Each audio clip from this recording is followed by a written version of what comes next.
Grinding lines in World of Tanks Blitz can be one of the most annoying and tedious things in the planet. After playing this game for hours upon hours, it can literally feel like your brain is melting out of your eye sockets, and you'll of course get a big, long headache of staring at the screen for such a long time.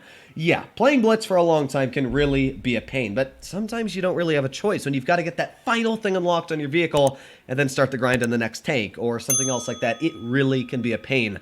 It's taken me about a month or so for me to get my Emil 2 to my Kronvong, but at the same time, I still don't have the credits I need for it, and I haven't been grinding all day, every day. I've only been grinding when I've had premium account, which is a very good bit of advice. I'll be telling you everything you need to know in today's video on how to efficiently grind an account and get a tier 10 very quickly without melting your brain right out. So, of course, if you enjoyed today's video and you do learn something new, please consider smashing that subscribe button down below. Now, of course, if you have a pile of gold, you've got big premium account, and as well a bunch of elite experience lying around, you can easily just convert that right into free experience. A good example of that is right here. I've got 73 million free XP that I can convert. So that's a pretty easy way to do it. But you're going to see how much money it would cost to get a tier 10 right off the bat. Let's say it costs 600,000 experience to get your hands on a tier 10. Well, that would be 24,000 gold. And 24,000 gold normally, of course, right now it's double, but normally 24,000 gold is about $75. So right off the bat, it's going to cost you $75 to get your hands just on the vehicle researched. Plus, you've got to have that 600,000 XP lying around. Then, to get the tier 10, you're going to need another 6,100,000 credits, which is another 15,000 gold, which is, yeah, again, quite expensive. So in total, you're spending about 39,000 gold on getting a tier 10 unlocked. That is freaking expensive. Plus, by the way, the equipment. So if you add another 4 million there for the equipment, plus you want to gold the crew, yeah, you're probably going to be dropping at least about $120, $130 just to get one tier 10 unlocked. It's very, very gold inefficient. It's terrible. Grinding lines is way better.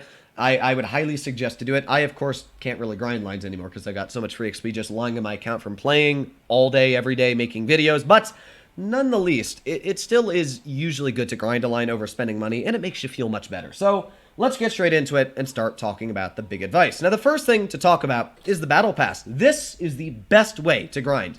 A lot of people don't realize this, but at the end stages of the battle pass, stage, what do we got? 79, 77, 72, and 65, and there's one more, 58. You are able to get 25% tank research certificates, which means that every single time you get one of these, you can knock right off the bat 25% off the vehicle. So let's say you've got your ST1 and you need your tier 10, which would be the IS4. I don't know how much it is. We'll say 250,000 XP. Well, instantly you're going to knock 25,000, boom, or not 25,000, but 25% right off. Boom, gone. That's huge. That's going to save you tens of thousands of XP that otherwise you would have had the grind. About like, what, 75,000 or something big? That's a huge amount of XP. So that will help you a buttload. And that's great. The first thing, Battle Pass. Second thing about the Battle Pass is every single time it has the exact same rewards. And what that means is that, I think, what is it, like stage 3 or something gives you a day premium. Just got to scroll and scroll 17. This is the issue when you complete it. Yes. So stage 3 gives you a day of premium. And stage 4 gives you 1,500 free XP. Stage 7 gives you 1,500 free XP. And then you get ×3 boosters at stage 8. So right at the first 8 stages of the battle pass, which you can probably complete in the first day or two, is super easy to get done. And it's free. And you're getting a ×3 booster. You're getting about, what, 3,300 XP. You're getting 50,000 credits and a day of premium, which then you can use to continue grinding. And that's where we get on to our second tip. Now I'll get some gameplay in the background while I do talk, because it can get tedious watching me stare at a garage while I do all of this. But the second thing about grinding is when you get a day of premium. I've talked about this many times on my free-to-play account, but when you have a day of premium, I'll turn down the volume a teeny bit so it doesn't deafen you. When you have a day of premium, the most important thing to do with that day of premium is grind all day. Pick a day where you know if you work that you're not going to be at work. If you don't have work and you've just got a day off of school or whatever you're doing, because every day somebody has something that's busy, make sure that you're going to pick that day correctly. With the Battle Pass, you don't claim your rewards until you click it. And if you get certificates, you don't, of course, use the certificates until you click Use. So, my biggest bit of advice there is don't just use it a day that you're playing for 10 or 20 games. Use it for a day that you're going to play 100 games, that you know you need that premium count for. Because the most important thing about premium is not only the grinding of the tank, but as well credits. That's something a lot of people really don't think about. I honestly think that credits are a bigger nuisance than getting experience, because you'd think, well, yeah, I can play the tank, but if you don't have premium account to play your vehicle, then you're not going to be making many credits. Not only are you not going to be making a lot of credits when you do that, like a good example of this is my Emil 2, I physically am not running speed boost. That is putting a huge hindrance on probably my average damage. Now, granted, I'm still doing very well in the tank, and I've been enjoying it. There's a lot of games where if I had that little bit of extra mobility in certain scenarios, I probably could have won a couple games, and that's huge. So the fact that you don't have credits in certain scenarios to run what you want can be extremely annoying. So the most important thing is use premium, not only because of the grinding capabilities, but as well because you can literally use your premium account to grind with premium tanks. The second bit of advice is get a premium tank. Even if you don't have money on the game, there's always time to get a premium tank. The good example of this would be the Panzer. A lot of people complain that the Kunz is too hard to get, but you gotta remember, Wargaming is a company. As much as sometimes I'll disagree with their tactics, I've started to loosen up a little bit because I do understand they're a company, and they need to earn money. And the Panzer is a fantastic event. Any good or decent player can earn the tank in tier 10 quite easily. You either run a tank destroyer or a vehicle that earns pretty good damage, let's say like the T-57 Heavy. Now, when you earn enough damage for the vehicle, 2,500 average, you will get your hands for free on the vehicle. But let's say, I don't know, you only average 2,000 or even 1,500. Well, it might only cost you about, literally it costed me $8 to make my review on the Panzer, which means that you could probably get your hands on the tank for $2-3 if you really had to and you didn't get the tank. That would be my biggest bit of advice, is just get the Panzer if you don't have a premium. If you're new to the game, you're grinding. If you already have a premium tank, then great. You're another step out of the way because you don't need to worry about grinding a tank. Now, of course, if your premium is not a super high tier, let's say it's only tier 6, you want to get a tier 8 premium. The best advice I can say is get your hands on a vehicle like the Super Pershing or the Lerva. You might say, ew, those tanks sucks. They're piles of crap. Yes, they might not be the best vehicles. The Super Pershing, it's got its fair share of issues. And that goes exactly the same for the Lerva. It's got big ol' issues slapped all over it. It's very weak on the frontal armor if you load premium. It can be easy to tear apart, and that shot there, oh, it just missed. And because of that, I do sadly die. But as I was saying, sure, the Super Pershing is not the greatest of tanks, but there's one thing that both of those vehicles are great at, and that is farming credits. Credits are super important. They are the main reason why you should be getting a premium if you want to grind. So you shouldn't worry about a premium being good or bad because it's going to cost you more money to get a tank that is good. You can get your hands on a Super Pershing, especially right now with the gold bundles, for probably $5-10. Super freaking cheap. And with that, not only are you able to get that, but they have great credit coefficients. Go online, you can type in Wotb credit coefficients. You'll see all the credit coefficients of tier 8s, tier 7s, tier 6s. I would suggest if you're wanting to earn credits to grind a line, you pick one of the vehicles that has the best coefficients.